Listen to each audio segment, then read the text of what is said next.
Welcome to That Annuity Show, the podcast that will make you an expert in explaining annuities to your clients.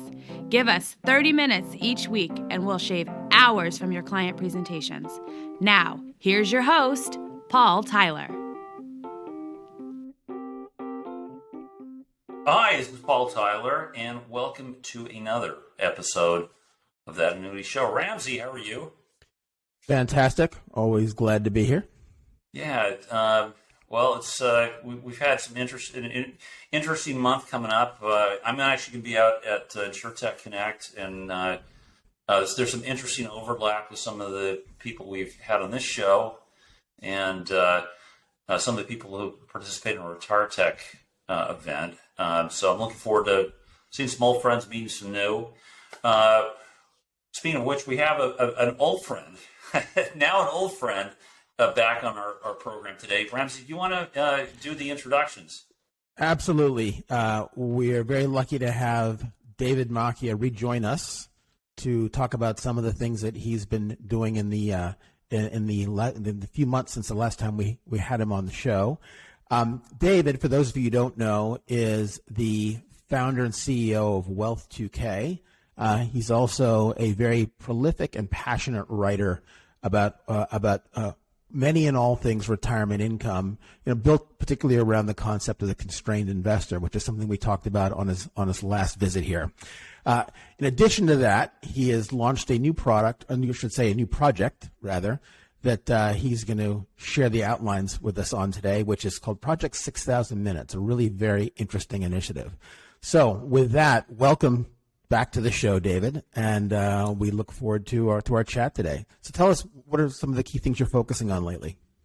Oh, well, first of all, thank you, Ramsey, and thank you, Paul, for having me back. I very much enjoy being with you.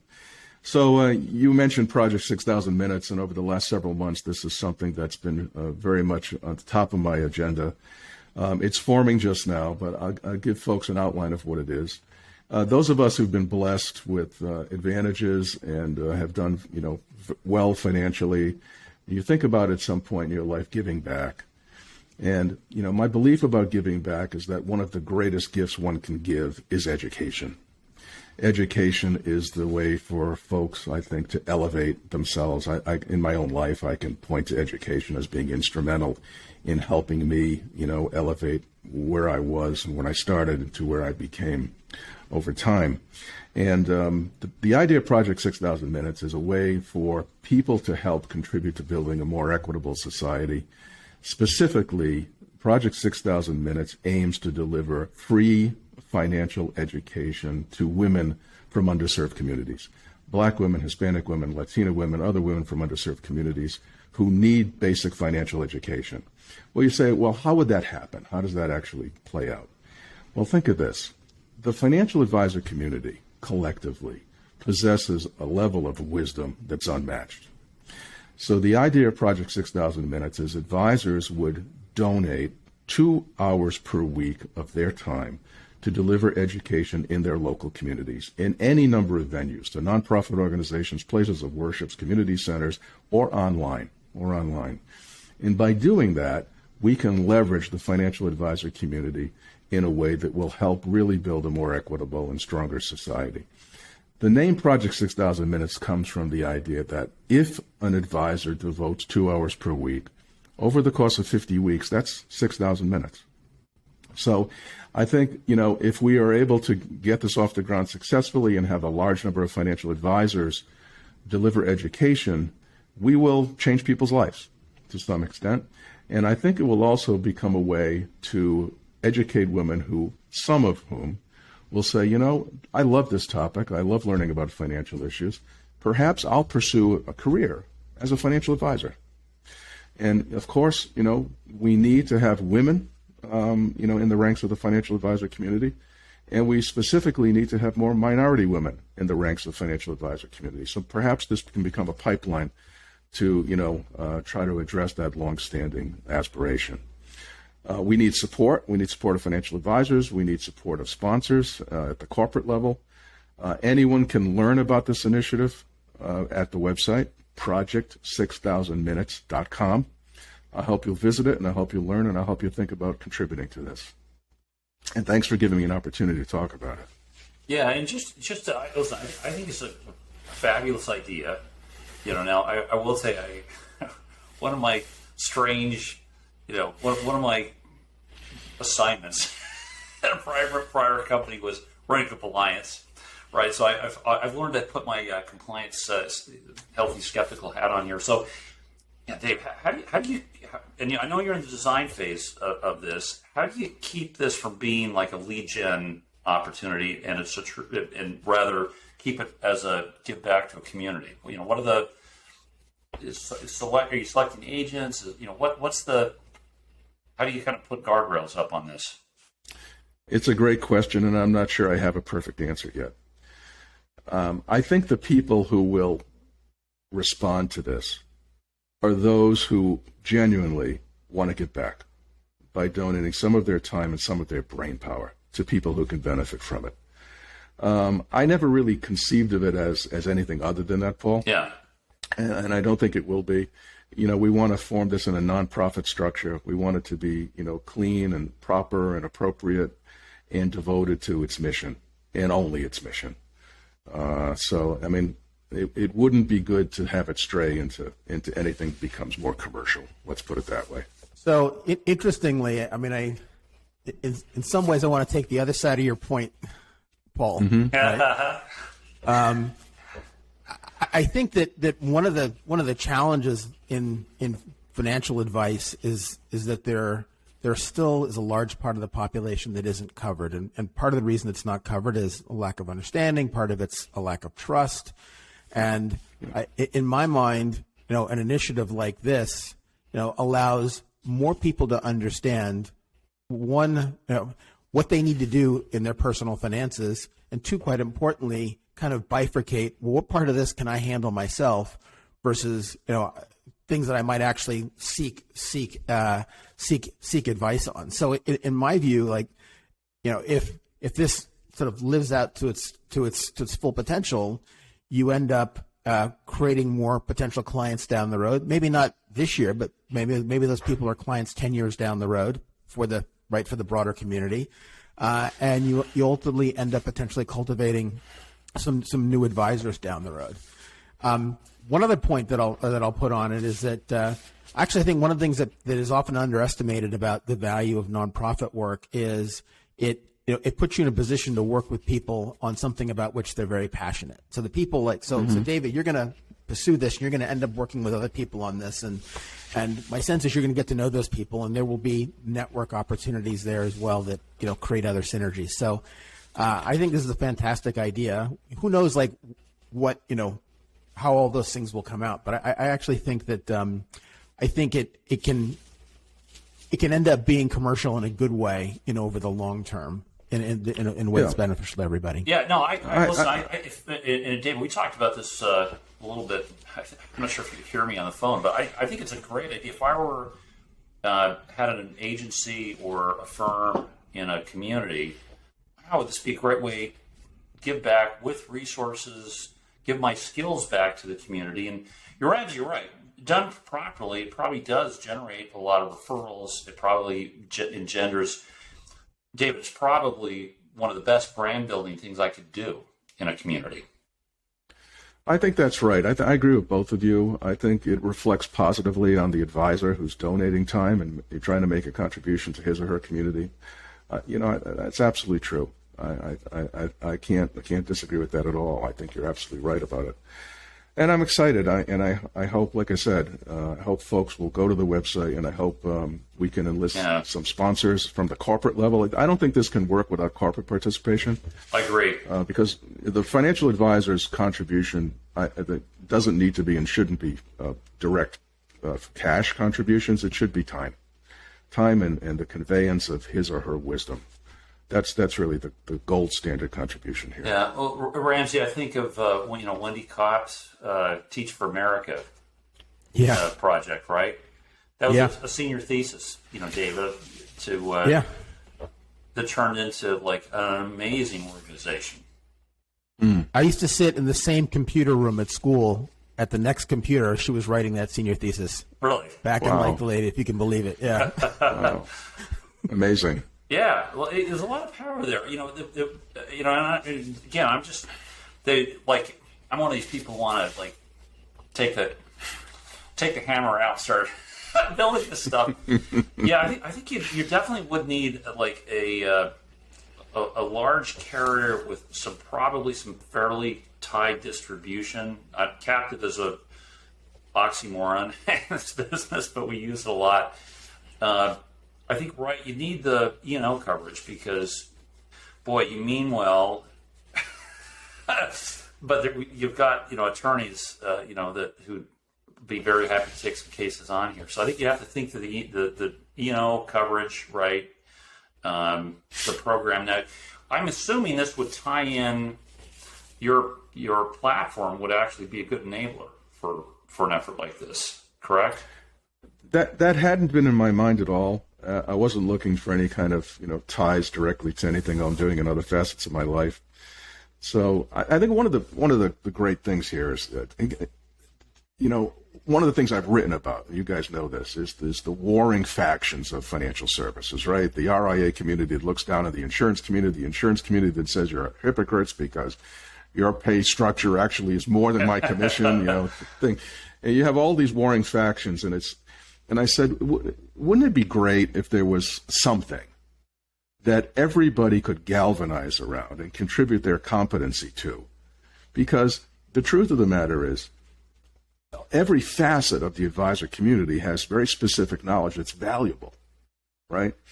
And in constructing someone's foundational life, right, in terms of finance, all of it matters. It's just not one perspective that matters. All the perspectives matter. And so my hope is that no matter what area of financial services you're from, and no matter how you're regulated and what you call yourself on your business card, you have a place to contribute here. And so I didn't define any platform or idea of how this should play out. And what we will do is we'll create a curriculum, yes, that people can run with. That addresses all the areas of finance that we need to educate on. That for sure will do. Yeah, I'm thinking back. I'm sure you have some material. Boy, Harry Stout's book, the Financial Verse. We had Harry Stout on there. Yep. You've got a good set of books there. I'm sure Harry'd love to partner with you on something like this. Yeah, I like Harry. I can talk to Harry about it for sure. Yeah. So this is cool. I think this is great. David, any way we can help, let us know. Thank you, Paul. I had a question on financial. What is financial literacy? It came in from a writer just a couple of days ago, and that was a hard question. David, what is financial literacy? How do you answer that question? Well, I think it's what we don't teach in school, right? we do an awful job.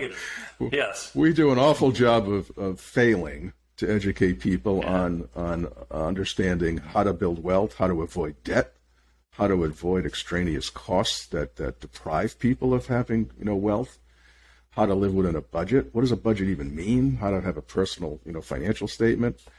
This is basic stuff, but it's not something that people are taught. And and then when you get into the more older people in retirement, it gets even more complicated. How do you think about Social Security? How's that handled? How do you use money to create income? There's so many issues. There's so many issues and such a deficit of understanding and knowledge about them. And that's where I think we can make a tangible impact. Ramsey, what do you think? Like, is financial literacy a course I take and a grade that I receive, like a pass-fail?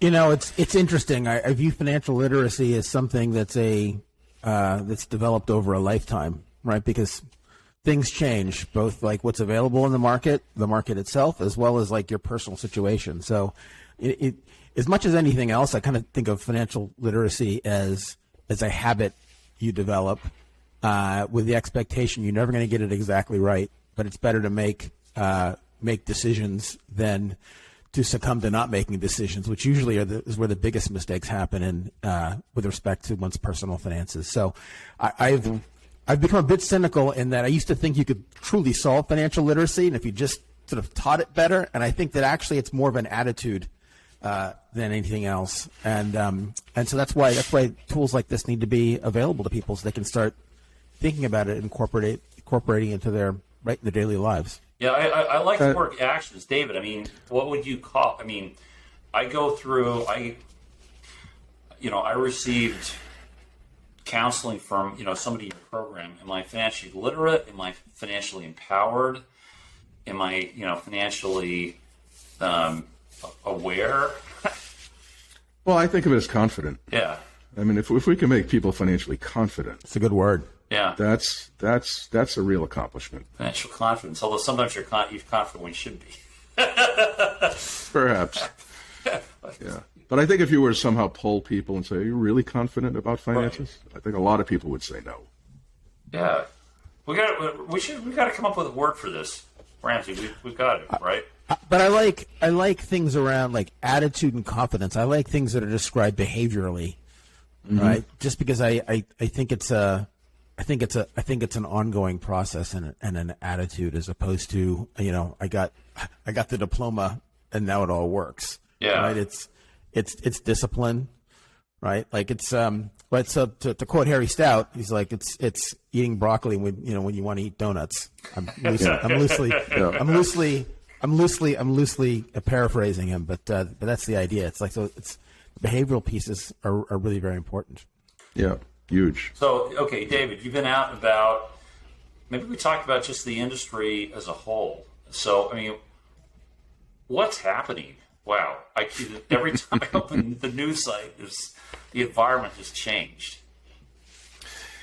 So much. Well, I think we're on the other side of a 14-year bull market that essentially was engineered to be a bull market through fiscal policy, unprecedented levels of fiscal policy, stimulus, and the creation of $9 trillion by the Federal Reserve, which drove asset prices, to stratospheric levels. And I think we're seeing the other side of, the inevitable counter to that. Now, I write about an index called the wealth-to-income ratio.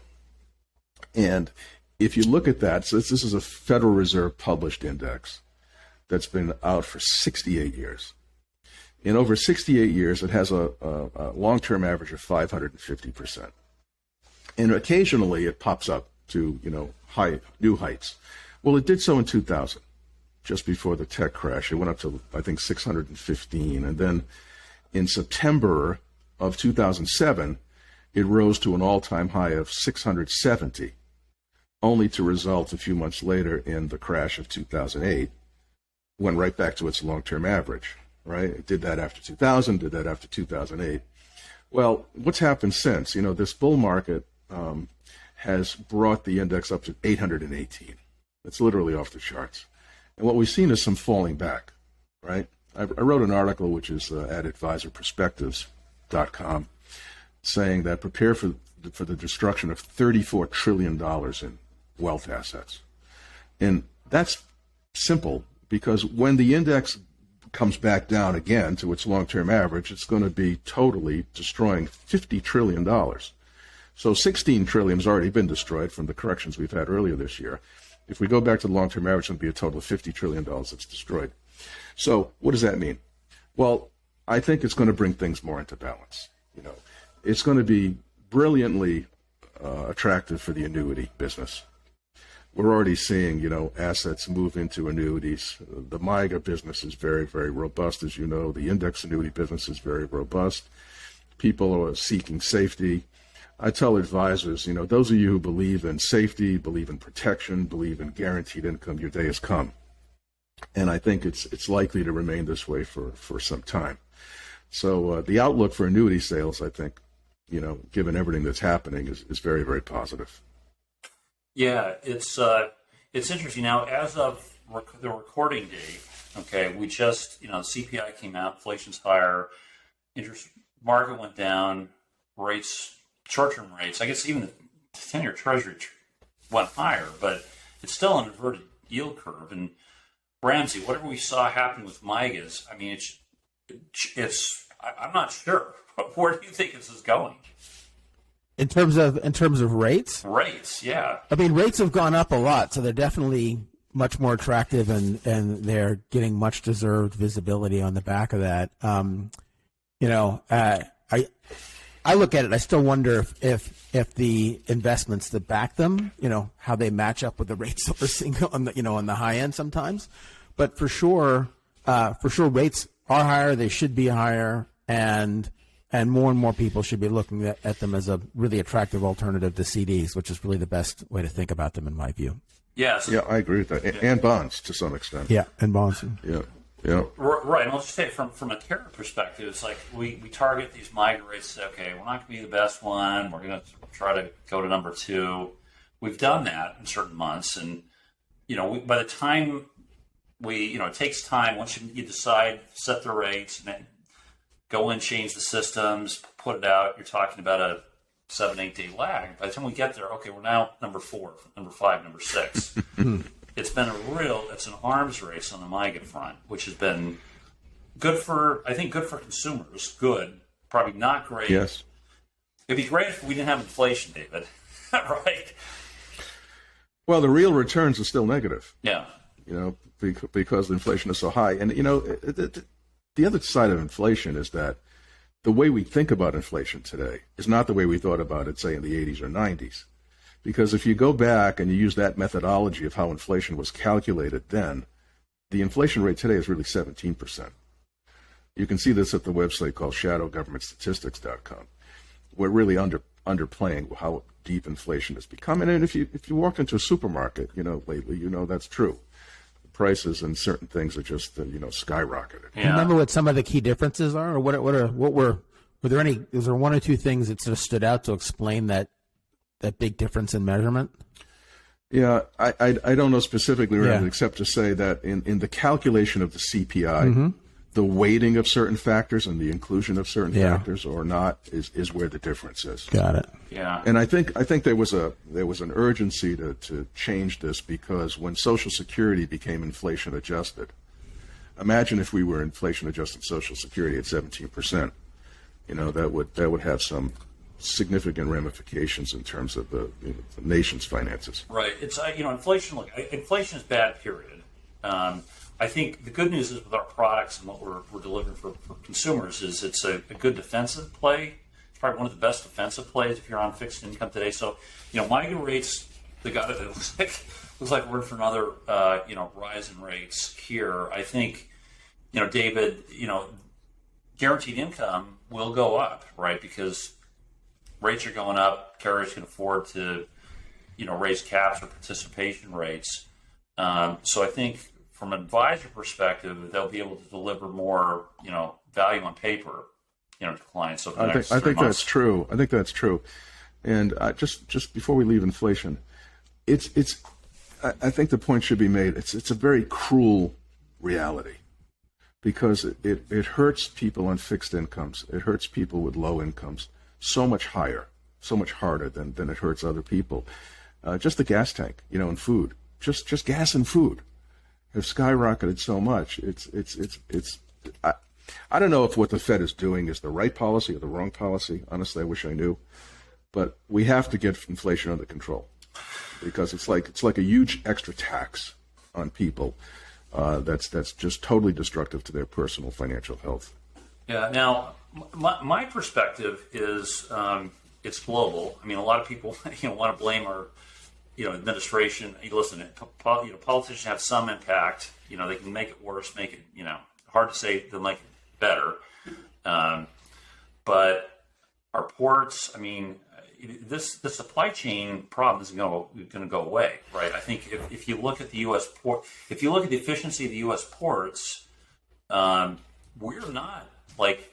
We're not in sort of the top 20, top 25 most efficient in ports of goods coming in. So we've got a real bottleneck that's going to take a long time to change if we can easily change it, right? Because ships come into Southern California. You can't build rails and highways through expensive real estate in Southern California to get goods out quicker. Yeah, that's true. And I think one area that the government can make a difference, or for good or bad, is that I think we've had a lot of increased regulation lately, which has had a detrimental impact on the supply chain. But you're right. It's a really complex set of problems. Well, it's really Ramsey. I was just going to say that I'm going to hark back to something that I don't know if we said it in the pre-show or we were talking about travel, and you talked about the fragility of the air transport system, and so we're seeing that same kind of fragility in a supply chain that was sending things just in time from somewhere in the Far East, to your kitchen table in a remarkably efficient way. My sense, Paul, to your point, is that ultimately the solution to supply chain problems that are global is to deglobalize them. So it seems like both politically and economically, we're probably headed towards some degree of deglobalization. That's going to take time. That will actually also be inflationary here in the U.S. probably absolutely going forward.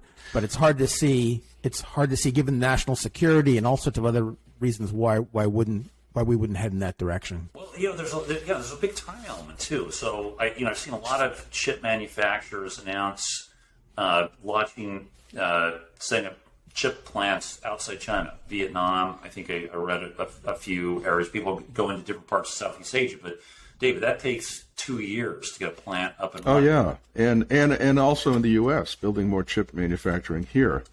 But you're right, Ramsey. I think people underestimate how massively deflationary globalization was, and any incremental change in that, any bringing back the manufacturing to our shores, is probably good for our national security, but it will be, sort of boosting inflation and boosting price increases generally. Well, yeah. It has to. Yeah, and I would say, I'd be more pointed, David. It's China was, as much as we were concerned about losing jobs to China, China had a massive deflationary effect on our economy, right? Yep. Cut the price of tables, chairs, everything stayed at a reasonable price. Now China all of a sudden slows down. They've got real estate problems.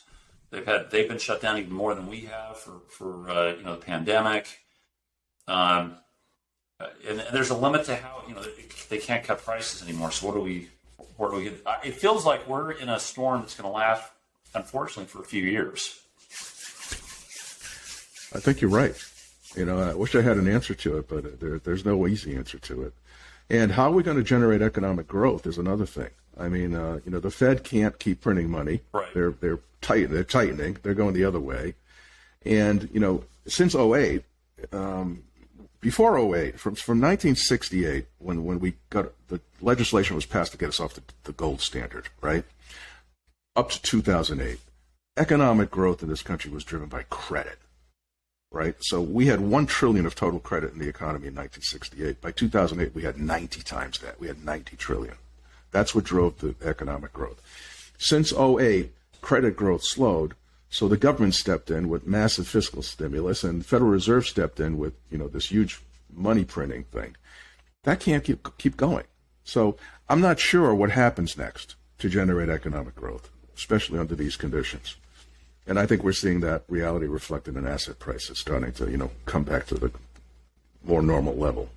Well, that's the thing that's been interesting. A lot of the pushback on annuities has been, around inflation protection, and people say you should put more money in equities. And I spent a whole career in equities, so I understand that. Mm-hmm. I understand the value proposition there. I think for many years it's been very real. The challenge that we have now is that pricing power for companies is often most prevalent when they have when they have plenty of supply, but they've got sort of a demand shock that's favorable to them. But now we have this issue that things are happening on the supply side. So even if prices are going up, if you can't deliver the product, it's not giving you the excess profits you would have otherwise given. Right. And so it shouldn't come as a surprise that like equities have been suffering in this current environment. And so what does that mean? It's one thing if you say, well, if I get 4% on my annuity, that's not keeping up with 10% inflation. Well, being down 20% in your equity portfolio isn't helping that either. If you're that's right. If you're in decumulation. So if you're in accumulation, you can wait it out. But if you're in decumulation phase, like you don't have the same set of choices. So it's a tough problem, right? This is really, really a smart point you're bringing up, because I remember I got a call from a writer. I won't mention his name. read one of my articles, and he said, I really, argue with annuities because they're not inflation adjusted. And, the truth is there's no guarantee that equity portfolios are going to be inflation adjusted, right? And I would rather have some level of income that I can count on in retirement for life, even if it's not inflation adjusted. At least it's tangible. At least it's real. And I think, the outlook for, in general, the guaranteed income is going to be so strong going forward. It just has to be. Because, like I always say to advisors, no retiree stops needing income. Yeah. Well, now I want to bring it another way we can bring it full circle to what you're doing with Project 6,000 Minutes, and what potentially there's potential for growth in the financial advisor space. It's really, I think, on the spending side, right? Spending control, cost control. I mean, we had Bill Bengen on, right? The father of withdrawal strategies. He's in his 90s. He was just amazing to have him on. But one of his key points is you got to fix spending.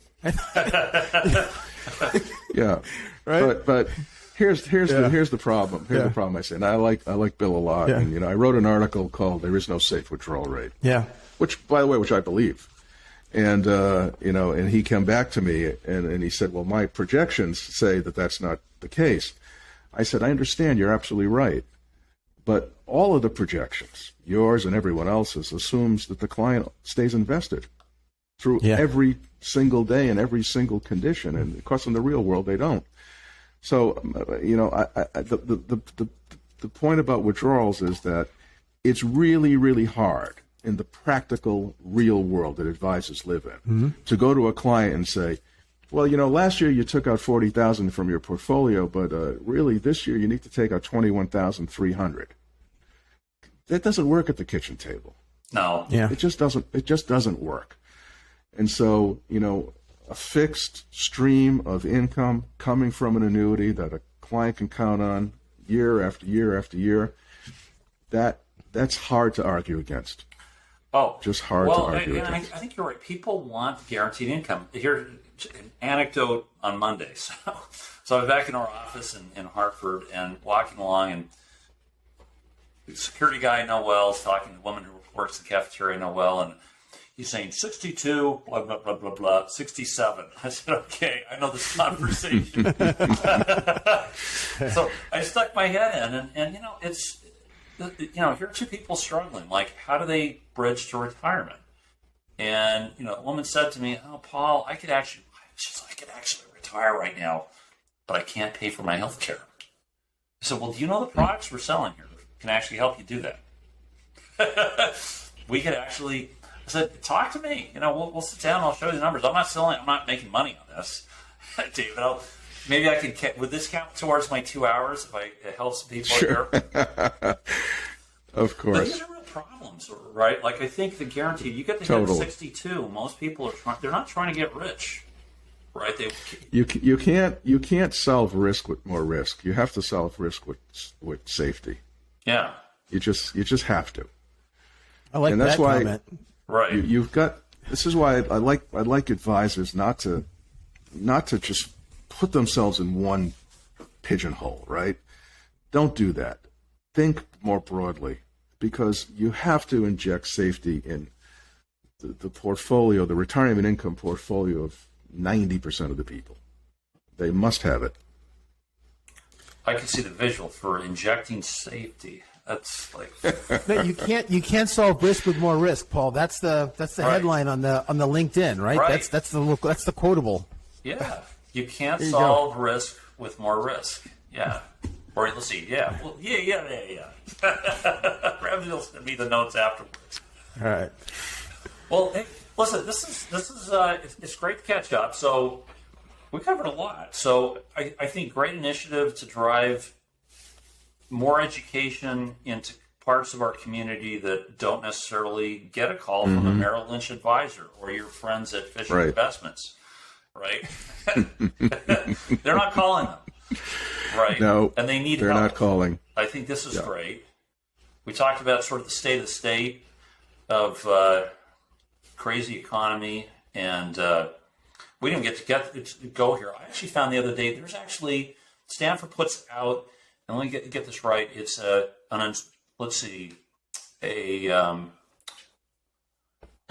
it's an index.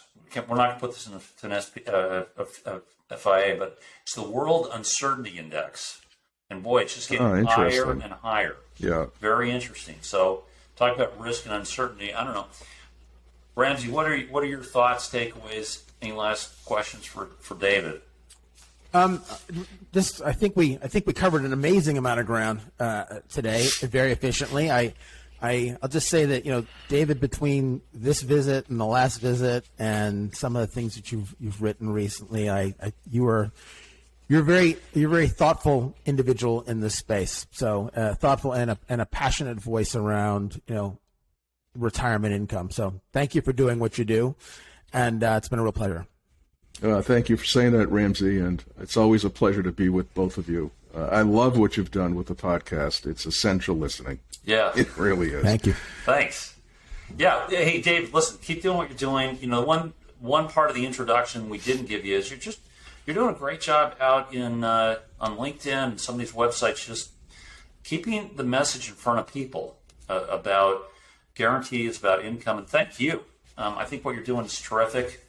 Thank you. Yeah, and look, we want to support your project, 2,000 minutes. So 6,000. 6,000. I'm bad day for numbers for me. I very much appreciate that, Paul. Like I said, we need the participation of institutions and individuals, and I really want it to get off the ground and be very, very successful. Okay, great. We'll put the link to your site, and we'll put the link to your LinkedIn account, whatever else people can get in touch with you. This is great. Thanks, David, Ramsey. Thank you. And listen, thanks for listening. Join us again next week for another episode of That Annuity Show. Thanks. Thank you. Thanks for listening. If you've enjoyed the show, please rate and recommend us on iTunes, Stitcher, Overcast, or wherever you get your podcasts. You can also get more information at thatannuityshow.com.